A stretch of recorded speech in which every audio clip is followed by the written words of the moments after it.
Everyone, welcome back to another wonderful evening or morning with Dad and Daughter as we invite you into our family. And welcome. And we're going to do fun. Oh, and who do we have? Still here? Holly. There she is. She'll leave for sure. She's been sitting there for a while. She's been here for about an hour since the last show. She'll get bored soon. So welcome back to another wonderful episode of Father Knows Something.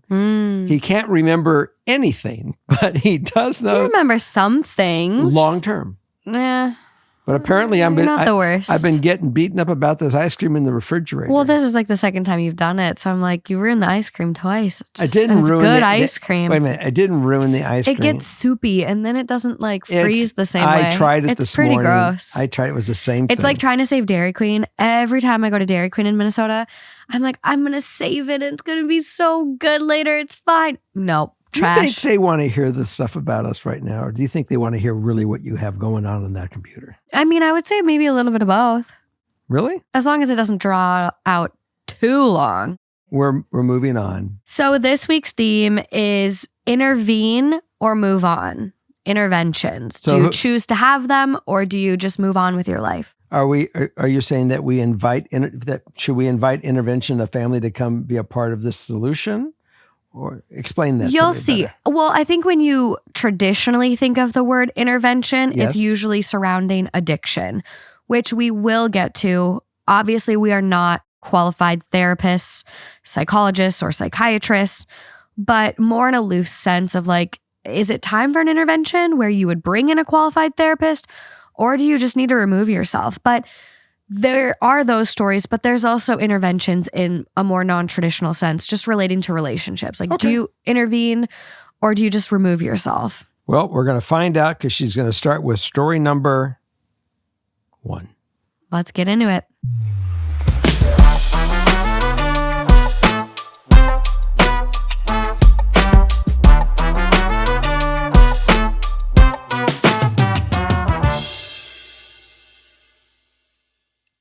Okay, so up first, hi, Father Knows Something. I'm a big fan of the show and the whole THT group. I, 24 female, have been having some issues with my partner's 24 male brother, 22 male, over the past year. For some background, my boyfriend and I have been together for almost 4 years, but have been best friends for 6. He is incredibly close to his family, especially his 2 younger brothers, I, 24 male, and O, 19 male. He is incredibly close to his family, especially his 2 younger brothers, I, 22 male, and O, 19 male. All 3 boys went to high school/boarding school in Switzerland, and the youngest, O, just graduated in June of 2022. In COVID, the middle brother, I, was struggling in uni and ended up taking a break to go back to school in Switzerland to work as essentially a nanny for the families that live on campus and be with the youngest brother who was going to school there at the time. When we all lived in the same country, I and myself also became good friends. I was pretty upset when he left back for Swissy, but knew it was something he needed to reevaluate himself. He pretty much went silent for the year he was in Switzerland as a means to gain a sense of self and independence. However, when we went over there for O's graduation, we come to learn that I has a girlfriend that he had not told us about. This girlfriend is a 17-year-old student at the school, the equivalent of an American junior in high school, and is also an American citizen. I could not bring myself to speak to her, much less look at her, since the age difference and the blatant power imbalance he has as an employee of the school. It was an incredibly red flag for me, making me readdress his character altogether.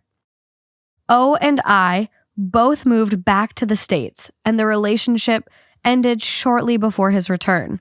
But I still cannot find myself being able to be around him, much less rekindle the friendship we had prior to his return to Switzerland. I have talked with my boyfriend about it, and I know it also bothers him. But since it is over and he didn't know before it happened, he doesn't really feel like there's anything he can do. I should add that when I was 16, I had a relationship with a 21-year-old. So the same age difference as I and his ex-girlfriend. And it left a lot of severe damage. I am thankful to have a supportive partner who understands my trauma, but we have never expected for it to arise so close to the family again. I feel like I cannot bring it up with I, because I know how defensive he will get, as the age of consent in Switzerland is 16. But they are both USA citizens and are breaking the Romeo and Juliet law.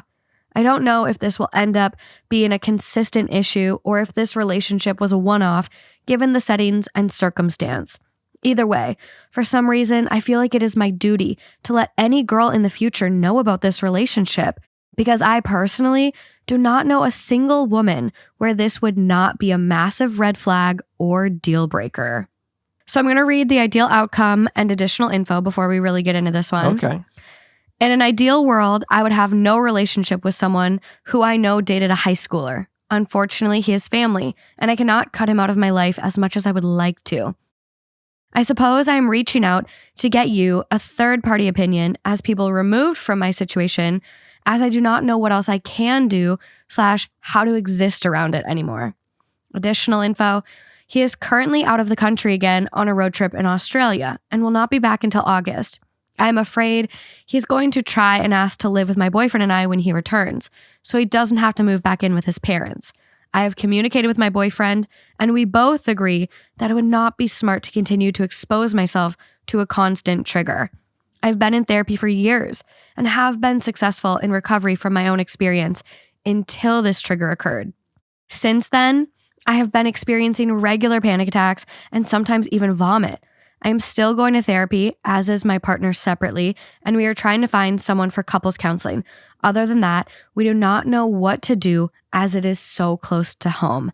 Any advice is appreciated. Okay, so I see that her biggest issue is that she certainly went through as a 16-year-old with a relationship with a guy that was 21 years old and how it affected her. Mm-hmm. And I get that. And the fact that he was immature, he went against the rules. The school didn't call him to the carpet on it, or they didn't know about it. Or they don't care. And she feels it's her life to go police something that happened a year or two ago. That ship has sailed, in my opinion. But let me finish. Far as the fact that he doesn't know how to show responsibility and what he can bring to you if he comes back and says, hey, can I move in with you guys? You certainly, absolutely have a reason to say, something, I just don't feel comfortable with it, because I have no idea if you're going to bring another 15 or 16 or 17-year-old into this house and make me exposed for statutory rape. That is a valid argument. Yep. And I'm with you on that one. Yeah. But what he did in the past and can you go back and hammer him on it? Look, he was young and dumb and stupid, and she was just as much as she's a minor and she should know better at this point in time. A lot of people at this age are very rebellious against their parents, their family. There's anger. There's all this shit, this dynamic that's going on where, thank God, sometimes people grow up and they move on with their lives. This thing has gone away as fast as it's come, as far as we know. And, the brother or our writer's experience? The brother's experience. The writer, she is still going through her trauma of being in love with a guy that led her down the path. She was in love with him, or he groomed her, or whatever it might have been. That's her experience. She has to go deal with her own issue. The thing that happened with I and this 17-year-old at this point in time, it's out of her control, and she's got to not focus on that. She can focus on her own issue, and she can certainly focus on preventing herself to be a party of it in the future. That part I'm totally down for. But what happened with I in the past, I can't tell you the experience. I mean, this whole thing was irresponsible as far as the school goes. Absolutely. A faculty member getting involved with a student. Well, he was a nanny for families going there.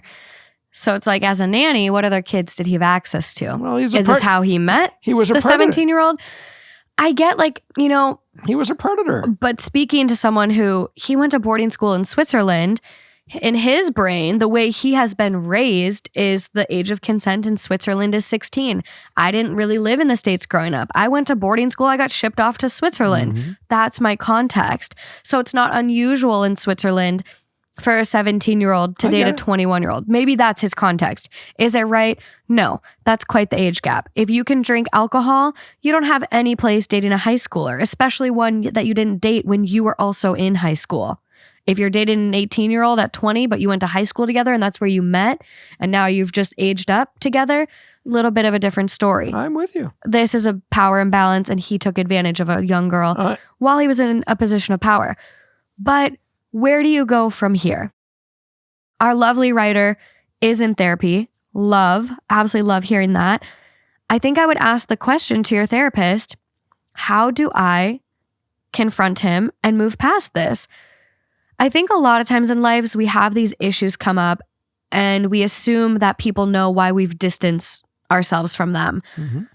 We assume they know we're mad at them. We assume they know we're uncomfortable with them now after they did something. That probably isn't the reality for I think, personally, if this were me, I would confront him. And I don't give a fuck if he's going to get defensive. I'm with you. It doesn't matter. If he gets defensive, you know that maybe he's projecting a little and knows what he did is wrong. But at the same time, you shouldn't have to harbor your feelings to protect his comfortability because he did do something wrong. So confront him and say, you know what? And moving in, if he asks to move in, it's the perfect opportunity. But you can just say, like, when he gets back, hey, can we all sit down and have a discussion? I went through a similar situation in my past, and you dating a girl so much younger than you was very triggering for me. It makes me very uncomfortable. And I know the age of consent in Switzerland is not the same as the States. Granted, some states you can marry at 13. Child brides should be illegal. Look at your Republican senators voting to not make it illegal. Side note. But it made me really uncomfortable. And I don't agree with it. And I don't know how to be friends anymore after it. To be honest, it has made me look at you a little differently. I don't want to see this happen again. I don't want to see this happen again. And I don't want to be a part of it. And I definitely don't want to be a part of it. So I think it's best that, one, I don't think you can live with us, but two, how do we, guarantee this doesn't happen again going forward? Was this a one-off, or are you going to constantly go after younger girls? Because it's something I'm concerned about.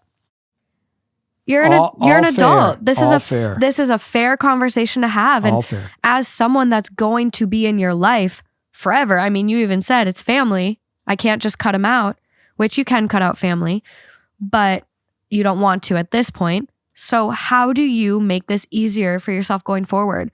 Because panic attacks where you're vomiting, you can't deal with that forever. That's unfair to you. No, I think the fairest thing that you said, the most realistic thing, is you sit down and have a conversation and do exactly the plan that you just said. I agree fully on it, and put it all on the table and do it with responsibility. You have nothing to lose. Nothing. I mean, at this point, you're living in a state of anxiety and panic, and getting so upset to the point you puke is terrible for you.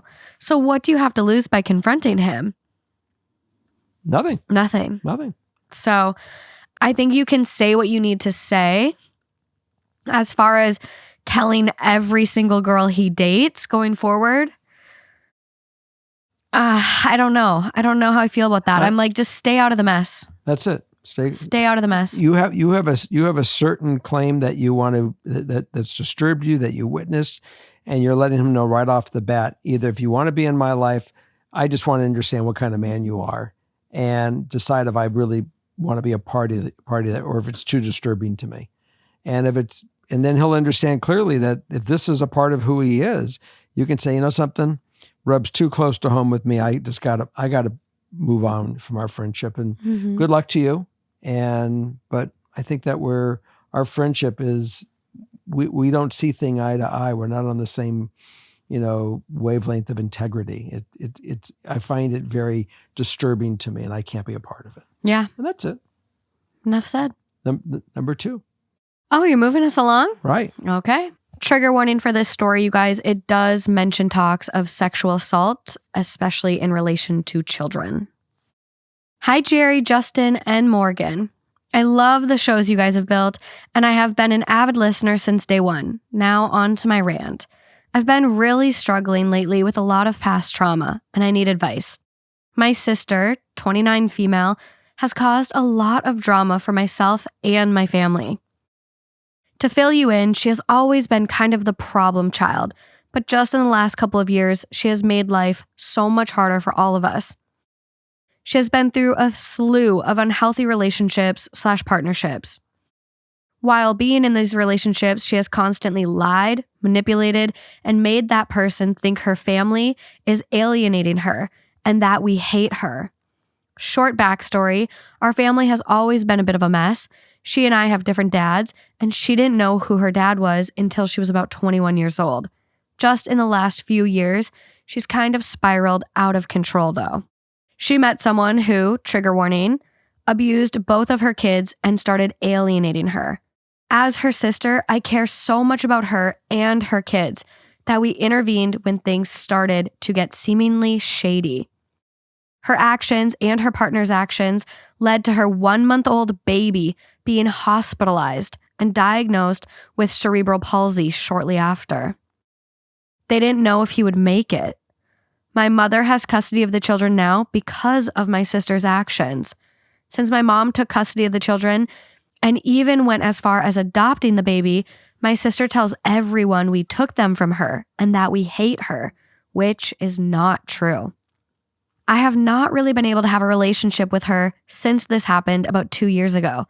I've tried, but every time I do, it just seems that I'm the one getting hurt. She guilt trips people for money and just lies to all of us. She recently told me she was in an abusive relationship and wanted out. I helped her to get to a women's shelter and get a bus ticket, but then radio silence. I lost touch for about 2 days. I was worried, so I posted missing persons pictures in the local groups of her town. She called me very sporadic and threatening that if I didn't take them down, it would be a problem. So I listened and just told her I loved her, but this was the last time I would help. Not even a day later, she called me again, saying she lied about the abuse, but then changed her story again and stopped talking to me.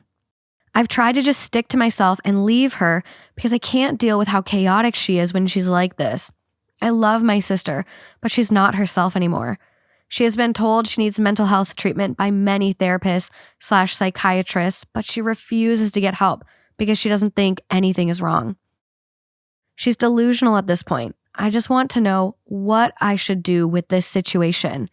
I don't really have emotionally available parents to vent to. And on top of all of this, I was diagnosed with postpartum disorder just 9 weeks after my second child. Thank you for any advice you may be able to offer. The sister is certainly a problematic situation. Absolutely. A lot going on. And, this is nothing that apparently you're able to fix. Absolutely not. And the more that you try to think that you're the solution, I think the more you are fooling yourself. This woman truly needs help way beyond what you can offer. Mm-hmm. And it becomes dangerous to everyone else in your life. The fact that she is manipulative, lying, she has beaten her own kids effectively, and tries to make it everyone else is the demon. You got to stay clear. Now, it doesn't mean that money, it's almost like dealing with an addict, where the addict says, I realize I've done stuff, but I got to eat and I need money. Can't you help me out? I haven't gotten high. I gave it up. I'm not getting high anymore. And the next thing you know is you are enabling the problem to go forward, where in the reality, your only option is to disable the ability of going forward to where the system is able to come in and take over. This is something part of our society healthcare system.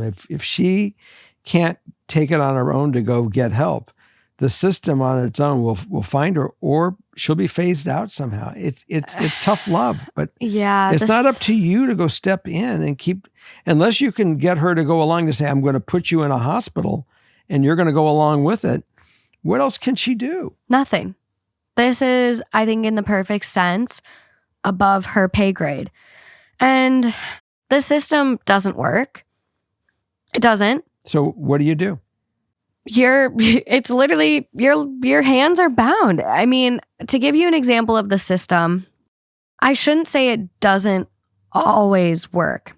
It can work for some, but there also needs to be family support and a lot of other things on the other end. So to give you an example, while working in mental health, I saw an abundance of patients that have had amazing family support, were super successful, and just went down this rabbit hole of drug use or unable to get their mental health under control. So they were having, continuous episodes and their family was no longer able to support them. And so their family kicked them out, or their family was back on the East Coast, but they lived in LA without anyone. So they would end up going from this locked psychiatric unit, a lot of whom got there because police picked them up because they were disruptive in the streets, or their family committed them. And they would go from the locked psychiatric unit where you're heavily monitored to where I mostly worked, which was a transitional housing unit. We got to go out in the community. We got to do classes. We got to have therapy. We did a variety of things. But after that, they transitioned to more independent living. And that's where they fall apart. They're plucked from this nice home where I work, where their medication management they get assistance with. There's activities, there's social groups, there's everything, to, hey, you're on your own now, completely. They relapse. So I saw so many people. I've talked about this on my podcast where I had a patient, amazing guy, super successful, was driving a Mercedes, was living, this music industry world, just crazy success, ended up falling down, just downward spiral again and again. And I ended up leaving work there thinking he's in a great place. He's going to do so well. I think 8 months later, he showed up sitting in our lobby on the floor. I remember this. And I'm like, what the hell? No. Second example, and this is I didn't work there very long. I didn't encounter a lot of people. Time out 1 second. You almost understand that where we live, when she said end up in our lobby, this was totally disconnected from where she worked in the home. It was across Los Angeles, and we live in a unit that is security building, very, very protected with security measures. And he somehow managed to get in. And out of all the buildings in LA he could have walked into, it was mine. And I happened to go down the elevator to go get the charger I forgot in my car at 1:30 a.m. and I happened to see him. She had no idea and he had no idea who was in this building. He found a random building, got through the glass security door, found a chair or a couch to go sleep on, and he was simply cold and he found a place to sleep. It was insane, the coincidences. And I get out of the elevator and he's sitting on the ground at this point. Elevator door opens. He looks up at me and he goes, Morgan? And I'm just like, oh. And then the second one was a girl who actually grew up in the same neighborhood we live in, had a very wealthy family, mom that was super toxic though, so money doesn't get you everything. And she had a lot of mental health issues. And so she was in my unit. And I think that was her second time in my unit. And then when I went and I was working at UCLA, I had a random psych patient on the psych floor that had broken bones from something. And so we went up there to check their splints and all this. And I saw her at UCLA. And I'm like, no, you were doing so well. Why are you here in a locked unit again? Mental health is one of these tricky things. It is so fragile, and there's not great support in our society right now for mental health. No, it's not. You look at what people need in order to live, have a roof over their head, And you need a really good 9-to-5 job to have anything over your head. And if you have any mental health slips, you're out of a house. You don't have health care. We don't have a lot of programs that support mental health. We are in a really bad situation when it comes to mental health. I understand that, but we're talking about this woman. So what does this woman do? What does this woman do Nothing. regarding her sister? Nothing. There's nothing you can do. She herself is struggling with postpartum depression just 9 weeks after her second child.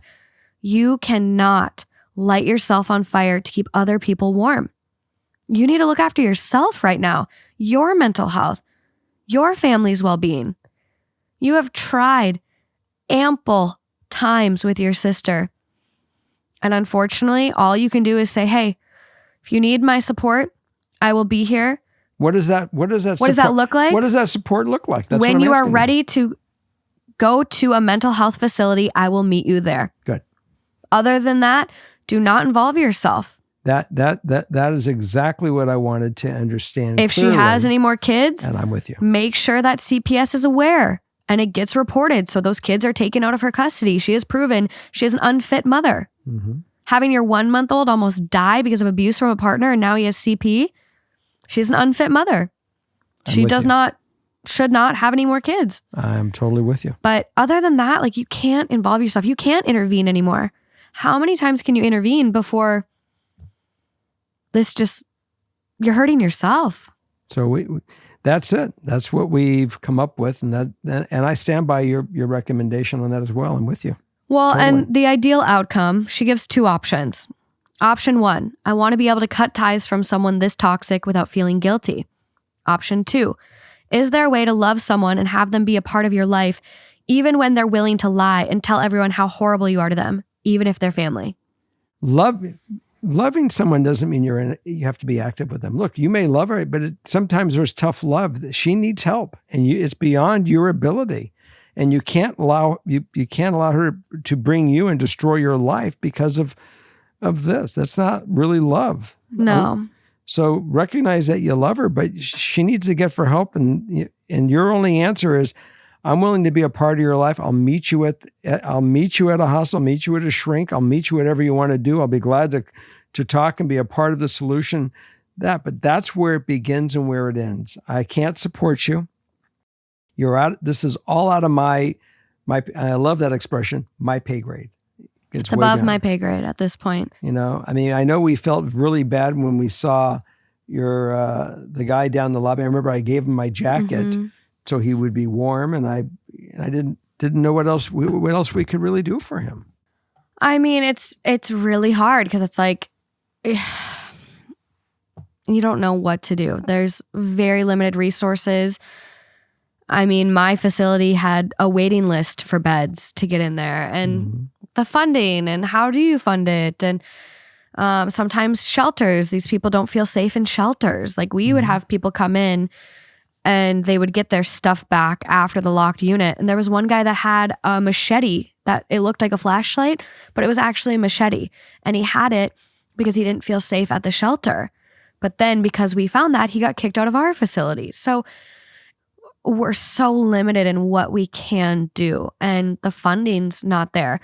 Going back to this write-in before we move on, option 1 is probably the option I think is the healthiest. Like, and it blends with option 2, right? Like, you can love your sister, but not let your sister be in your life. You can love your sister, but not let your sister and everything she's got going on keep bringing you down.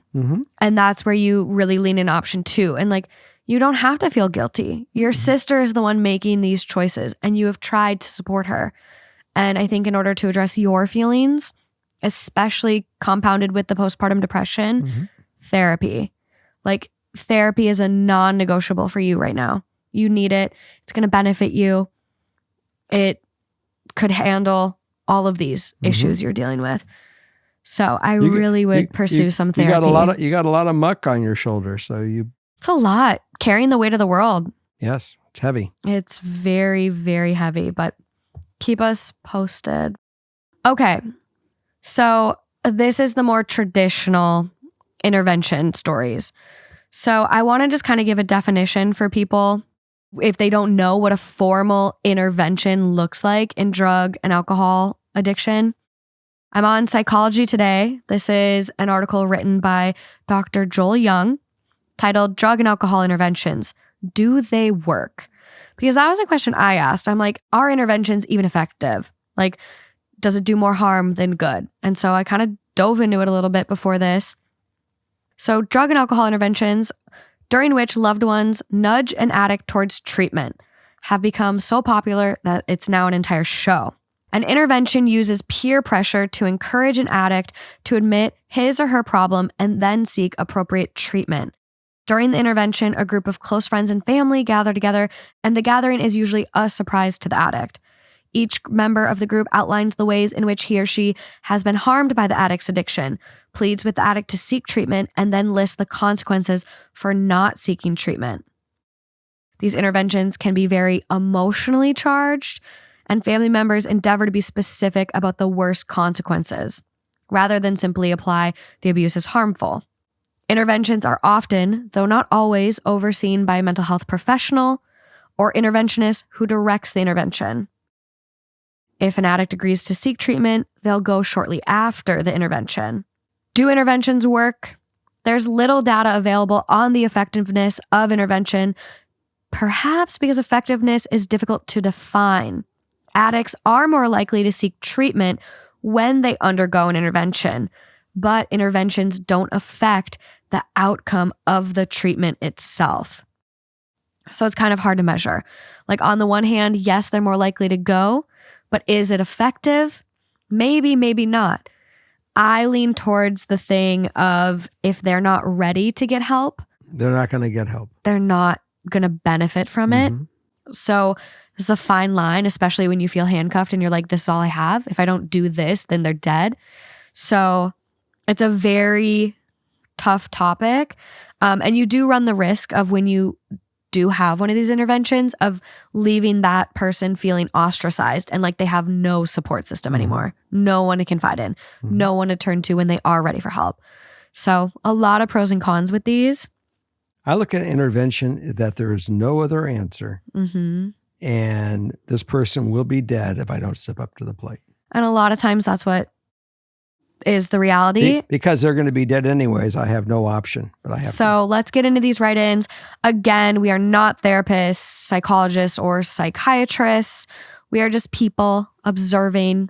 And obviously, if you are in this situation or a similar one, I think it's always best to reach out to an actual therapist. Professional. But I think highlighting some of these issues might help others recognize similar issues in their world and then reach out. So I do want to highlight these stories. We have a lot of write-ins about drug and alcohol addiction. So I felt like we needed to carve out. Well, you see them. I don't read them. So yeah, I felt like we needed to carve out some time for this topic.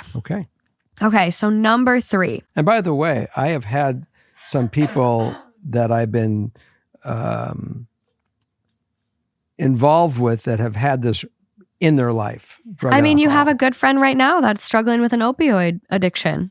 It's a reality for a lot of us. It really is. I mean, I have a biological father, and that side has really struggled with alcohol. So we all can relate to this in some way. And I've had people that have been in my life that in their family they had drug addiction. Yeah, you've lost family members because of it. I have, absolutely. A few. Yes. Now that you think, I've totally blanked all that. Yeah, you're like some of your cousins that you were really close with. Lauren. Yeah. So let's get into this first one.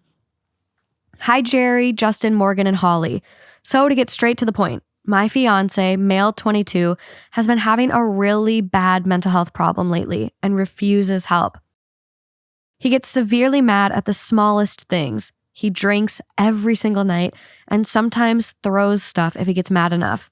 I, female 22, have tried to help him myself, but he never listens. His parents have tried to help, but he ignores them. And we have all tried to talk to him into getting back into therapy, but he refuses. We all want to see him get better, and I know deep down he does too, but he won't take the action to get better. And his mom told me I don't deserve what he has done, And I know I don't, but I don't want to leave him because I really do love him and want him to get better. I just need advice on how to help him, please. Ideal outcome, I just really want him to get help and be happy so he doesn't have to be miserable because I hate seeing him like that. Additional info, this has been going on since before we started dating, but it's gotten worse after we got engaged, and we are going to get married next year, 2024. It might be the best help for him to break it off. I think so. Personally. Because when we hear about people that, in the experience that I've had with addiction in friends and family, this is a roller coaster that sometimes, unless they really recognize it and they want help, you're going to be stuck in this thing, and you're going to get thrown from the coaster, and you might end up in the ground and really damaged and hurt. So my answer is the only way that, if anything, will wake him up, if he really is in love with you and he sees that you've taken this drastic measure, it might be enough to wake him up. Otherwise, you've just saved yourself you've dodged the bullet. Unfortunately, I know you love him and you care. I got the fact that you care, but if nothing else is working, it's got to be something that's so dramatic that he is willing to see it and say, I got to make a change in myself, or that's just what he's going to be. Yeah. And you've literally signed on for this for life. And that's the cold reality. And it's hard to walk. I get it. I mean, I've been in relationships that were not healthy. They were not good. And it took me a while to walk, but I realized for everybody, I'm not the one to fix this. And I might be the one that's even continuing to enable the problem that I need to, for all reasons, walk. And I have. Yeah. I mean, you're in a damned if you do, damned if you don't situation. Mm-hmm. But looking at how things have escalated, like this has been happening before you, and now it's worse. It's far worse. Mm-hmm. I look at the fact that he is throwing stuff if he gets mad, mm-hmm. as like, this is okay, this is escalating. Is it going to be punching walls next? And then after the walls, is it you? Mm-hmm. Because that is a pattern that a lot of people see. Mm-hmm. First it's the walls and then it's me. So I don't look at this as being a healthy relationship. And I'm sorry, call me a wishful thinker or like a negative thinker. I don't even know. But like, there's not all the love in the world that means that you should be in a relationship that's bad for you. Mm-hmm. I don't care if he loves you enough to stand in front of a bullet. If he is also hurting you by hurting himself, mm-hmm. that's not love. Like, this is just so unhealthy. So I think I definitely would like get a therapist on board and tell them, hey, this is where we're at. We're kind of all at the end of our rope. We're thinking about an intervention. Well, that's even the fact that, are you saying before he would get him to the therapist, get yourself to the therapist? Yes. Because you need to get someone working on board with you with this. Like, you guys aren't qualified. And the advice we're giving you is, hey, you need to involve a professional. This is to the point of a professional. So the professional will be able to answer, hey, yes, I think he's appropriate for an intervention. Or, hey, you know, he's telling you no, that's all we can do. The therapist will give you an answer, but I think you guys have really tried to pull out all the stops. You know, I think intervention could be an answer, but I would talk to a therapist. But I hope to God this person isn't getting in his car and driving. I look at I've seen so many stories of people getting killed by drunk drivers lately. And mm-hmm. I'm like, what the fuck is it? Take their keys, call the police. Don't enable people to act like this. Because the drunk drivers aren't the ones that die. It's the innocent people in the other car. Head on. Sometimes they get taken out, but it's just... We see a lot of it. Life is too short, and he's shortening his own life by acting like this, and he is dealing with severe mental health problems. There's no doubt, but... He's trying to bury him. He's trying to bury the pain. Yeah, and at a certain point, we each need to be responsible for ourselves and bettering our mental health. Yes, we are not equipped to deal with things on our own. It takes a village. Sometimes that includes a therapist, but he needs to be willing to take that step. I agree. And if he's not, you have to take the step for your own sanity. Yeah. And your own well-being, and that might just be walking. And it sounds cold, but it really isn't cold. It really is reality. Yeah. And I think you say it best too. Like, this will be the rest of your life otherwise. Okay, so up next. Yes. Hello, Jerry. I love your advice, and Father Knows Something always makes me feel better. Also, my storytelling ability is trash, so thank you for even reading this. In October 2022, I, 25 female, moved to a big city to live with my best friend, E, 26 male, and his sister, C, 29 female, in a 3-bedroom apartment. We all came from living alone in different cities and were excited to all be together. All of us are a little socially awkward, and I didn't know C at all before moving in.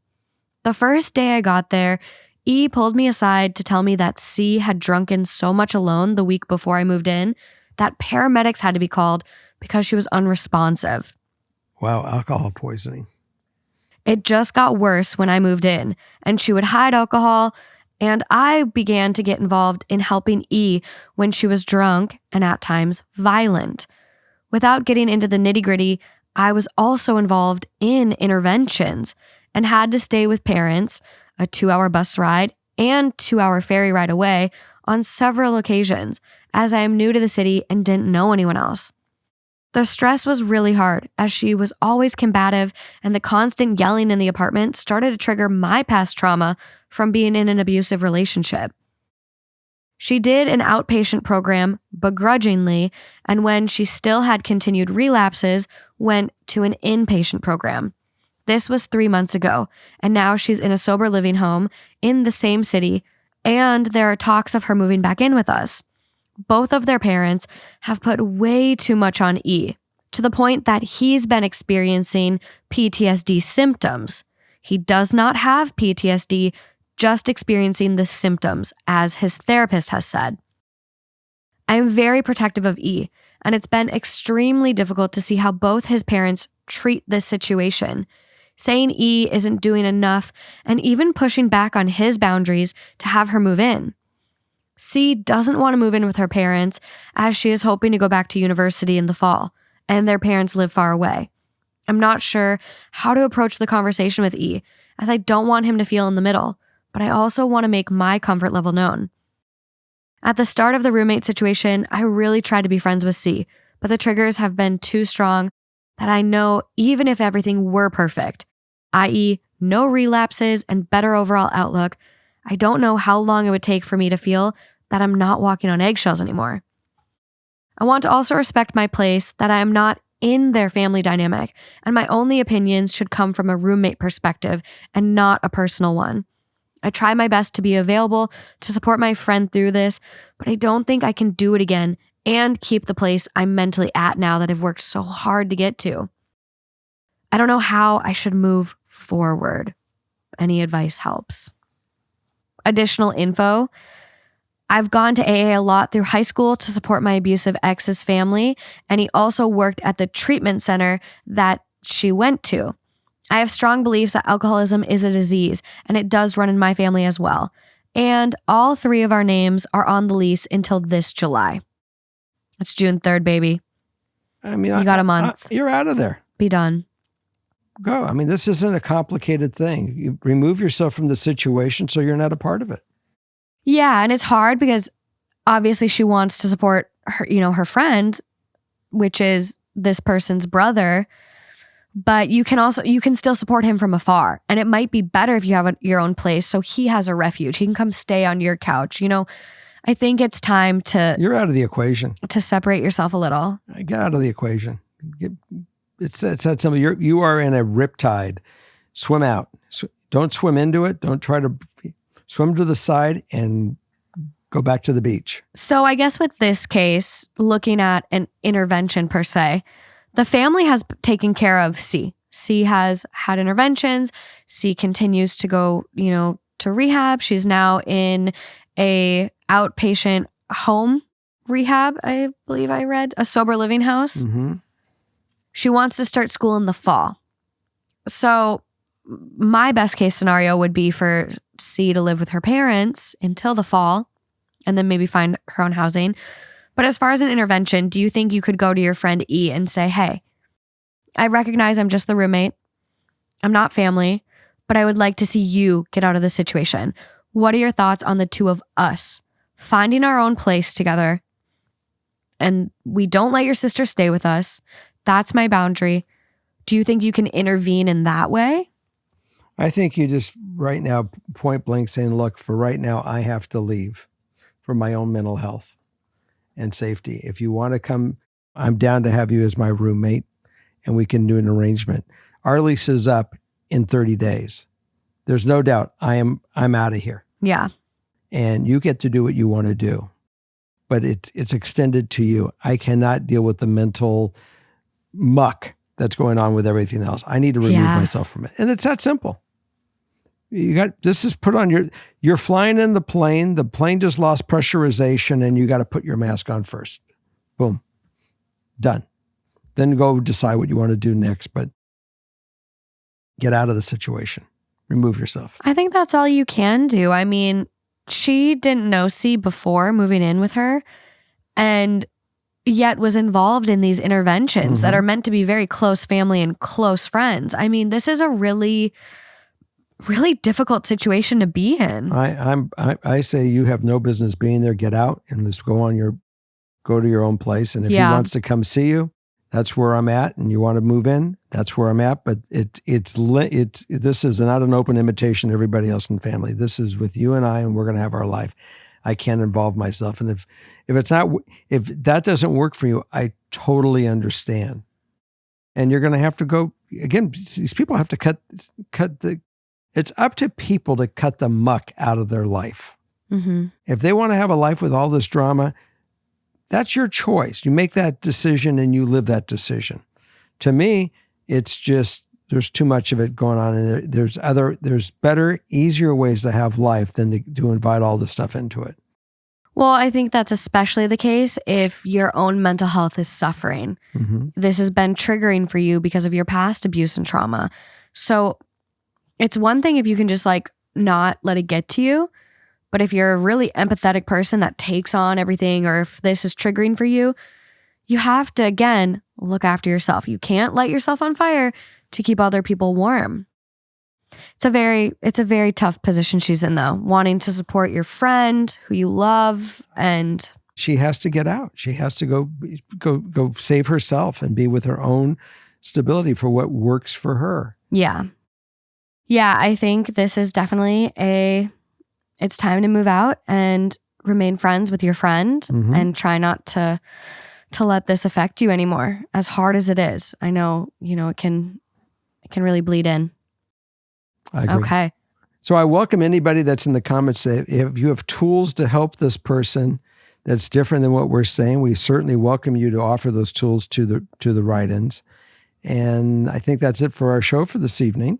Yeah. And I think anyone who has had any personal experiences with interventions, whether you've been a part of facilitating one or had one for yourself, like your family got together for you as the person, I think it would be great if you could share. Especially if you feel that it worked for you. Yeah. And that way that they can take that positivity and figure out how to really implement it. Yeah. Mental health. I mean, you guys, this is something we all really struggle with, and there's no perfect solution. Everyone's mental health and getting it to a good place is such a personalized prescription. And, it takes a lot. It takes a village. I'm thinking back on what I said where I'm like, it takes a village. And sometimes that includes a therapist. And I'm like, okay, I really want to put that on a t-shirt, because sometimes I need a reminder too. It's okay to go to therapy. It's okay to rely on someone who isn't personally connected to you. And I know some people have been like, well, I'm paying this person to be my friend. It's like, no, this therapist is not your friend. This is a professional that has tools to address things you might not know how to. So that's it for our show tonight. That is it. There's going to be some amazing content on Patreon, but that is it for the episode. So come see. Make sure you're watching all the Patreons. Make sure you press the subscribe button. I do have an intervention story to head over there. You do? I do. Okay, so we'll see you over at Patreon. Good night for the night. Bye.